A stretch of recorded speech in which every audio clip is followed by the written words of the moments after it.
Lecture du Cantique des Cantiques. Parole de la bien-aimée. Sur mon lit la nuit j'ai cherché celui que mon âme désire. Je l'ai cherché, je ne l'ai pas trouvé.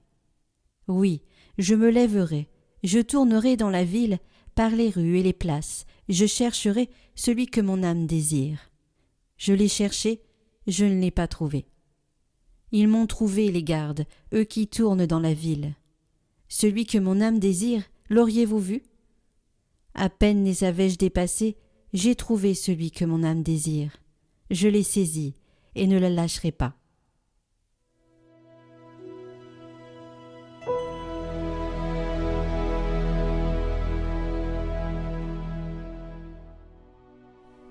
Mon âme a soif de toi, Seigneur mon Dieu. Dieu, tu es mon Dieu, je te cherche dès l'aube. Mon âme a soif de toi. Après toi languit ma chair, terre aride, altérée sans eau. Je t'ai contemplé au sanctuaire, j'ai vu ta force et ta gloire. Ton amour vaut mieux que la vie. Tu seras la louange de mes lèvres. Toute ma vie je vais te bénir, lever les mains en invoquant ton nom. Comme par un festin, je serai rassasié. La joie sur mes lèvres, je dirai ta louange. Oui, tu es venu à mon secours. Je crie de joie à l'ombre de tes ailes. Mon âme s'attache à toi. Ta main droite me soutient.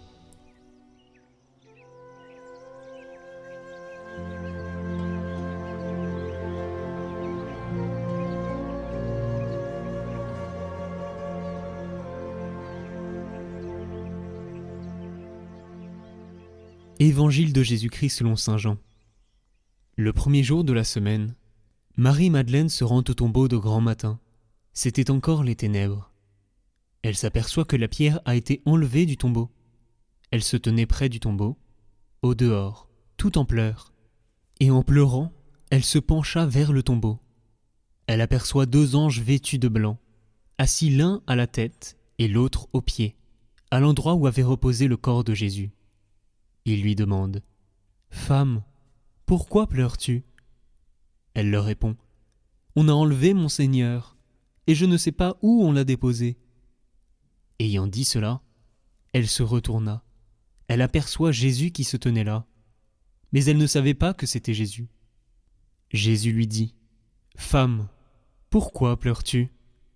Qui cherches-tu » Le prenant pour le jardinier, elle lui répond « Si c'est toi qui l'as emporté, dis-moi où tu l'as déposé, et moi j'irai le prendre. » Jésus lui dit alors « Marie !» S'étant retournée, elle lui dit en hébreu « Rabouni !» c'est-à-dire « Maître !»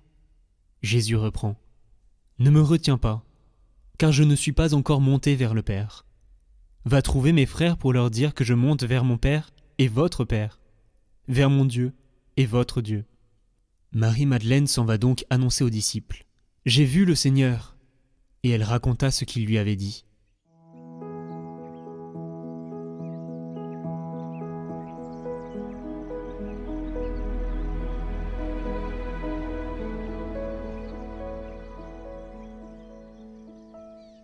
Aurore d'angoisse, c'est le titre que l'on pourrait donner au thriller qui s'inspirerait de l'évangile de ce jour. En effet, Marie-Madeleine se retrouve affreusement désemparée. Elle est venue aux premières lueurs du jour pour s'occuper du cadavre de Jésus et elle se retrouve face à un tombeau vide. Vide? Pas totalement, parce que deux personnes se trouvent à l'intérieur. Ces deux anges l'interrogent « Pourquoi pleures-tu » La réponse semble pourtant évidente. Elle a perdu l'objet même de sa venue au tombeau. Dans un autre évangile, on nous précise que Marie-Madeleine était déjà remplie d'angoisse en arrivant dans le jardin. Comment allait-elle faire pour rouler la pierre qui fermait la tombe? Finalement, ce problème est résolu, mais un autre se présente. Que va-t-elle donc faire maintenant? Et surtout, où a bien pu passer ce corps? Dans la Bible, on retrouve deux types de scénarios. Soit il y a un problème à résoudre, soit il y a quelque chose qui va être révélé. Nous avons croisé Marie-Madeleine dimanche dernier alors qu'elle était aux pieds de Jésus et que sa sœur Marthe s'activait au service. Le scénario était simple pour Marthe. Il fallait s'occuper de Jésus. Là se trouvait le problème. Elle s'en occupait, mais sa sœur était inactive. Réponse du Christ: le service n'est pas un but en soi, il est là en vue de quelqu'un. Marie-Madeleine a choisi la meilleure part, elle ne lui sera pas enlevée. Dans l'évangile d'aujourd'hui, nous nous retrouvons encore avec un scénario de problème à résoudre. Marie-Madeleine recherche le corps du Christ. Finalement, le problème va être résolu parce que le scénario va changer. C'est maintenant un scénario de révélation. En effet, ce n'est pas un jardinier qui est là, c'est Jésus qui se révèle aux yeux de Marie-Madeleine. Pour tous ceux d'entre nous qui se sont sentis visés par l'évangile de Marthe et Marie dimanche dernier, il y a aujourd'hui en cette fête de Sainte Marie-Madeleine un petit peu de réconfort. On aurait pu en effet croire que Marie-Madeleine avait déjà tout compris et qu'elle n'avait plus rien à apprendre. Elle était aux pieds de Jésus, auprès de son Maître, auprès de celui qui est son bien-aimé, et plus rien ne pouvait la troubler. Eh bien, aujourd'hui, Marie-Madeleine est prise d'angoisse et elle se met à faire comme sa sœur Marthe. Elle court de tous côtés pour résoudre son problème.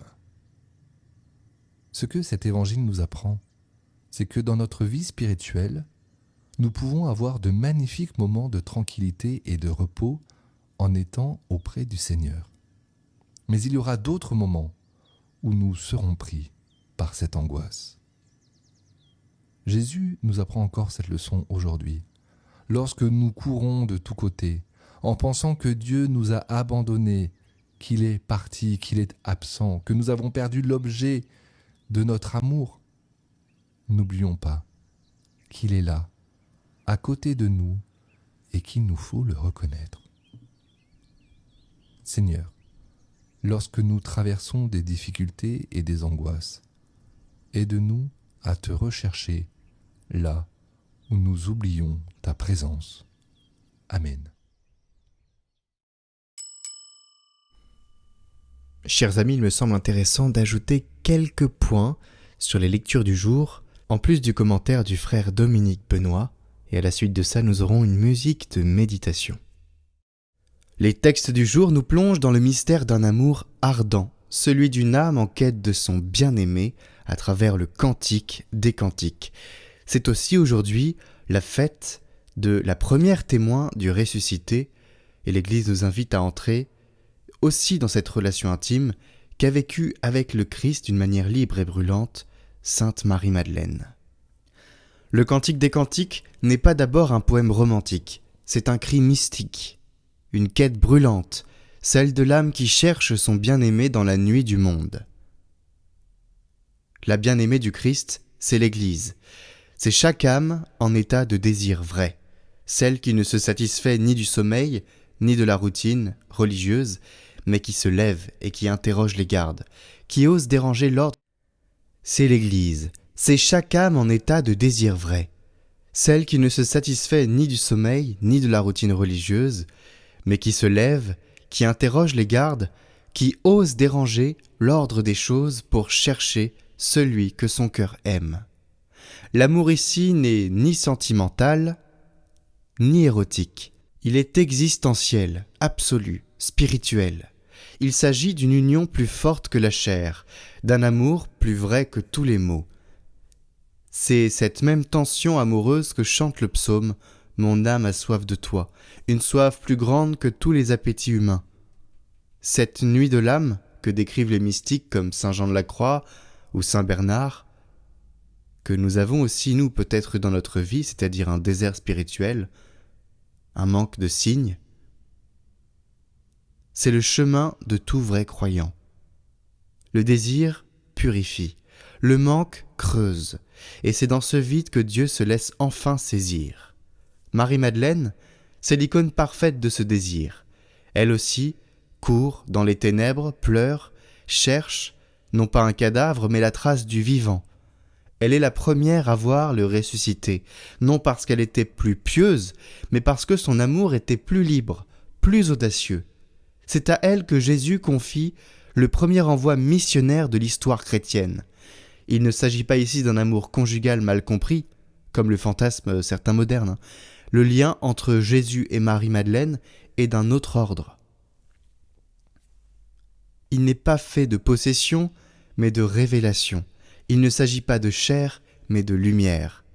Ce que tant d'âmes cherchent dans le mariage, et elles ne se trompent pas, c'est l'écho de cette intimité perdue entre Dieu et l'homme. Brisée au jardin d'Éden, et restaurée par le jardinier du matin de Pâques, l'amour humain est une icône, non un absolu. Il doit conduire au vrai époux, celui dont le nom, une fois prononcé dans l'intime, suffit à tout renverser. Marie et Rabouni.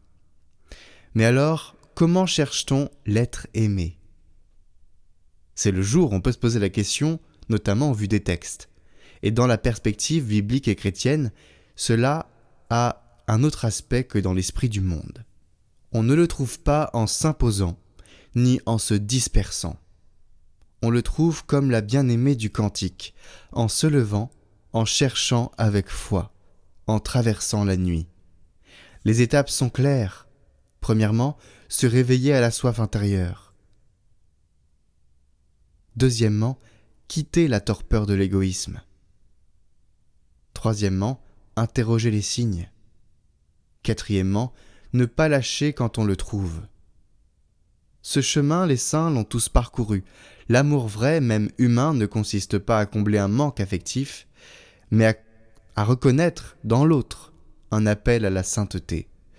Marie-Madeleine, épouse mystique, nous montre qu'on ne possède pas le Christ, on le suit, on l'annonce, on l'aime dans l'humilité, car, comme le dit saint Bernard, « J'ai vu qu'il était plus haut que moi, plus profond que moi, plus intime que moi-même, et pourtant, il m'appelle par mon nom. » Alors aujourd'hui, demandons à sainte Marie-Madeleine de nous éclairer sur tous ces chemins de vie, pour ceux qui sont seuls, pour ceux qui attendent l'être aimé, pour ceux qui sont mariés et qui ont besoin de soutien. Nous pouvons demander l'intercession de cette grande sainte de l'amour qui a compris comment aimer le Christ de la manière la plus sainte. Sainte Marie-Madeleine, priez pour nous.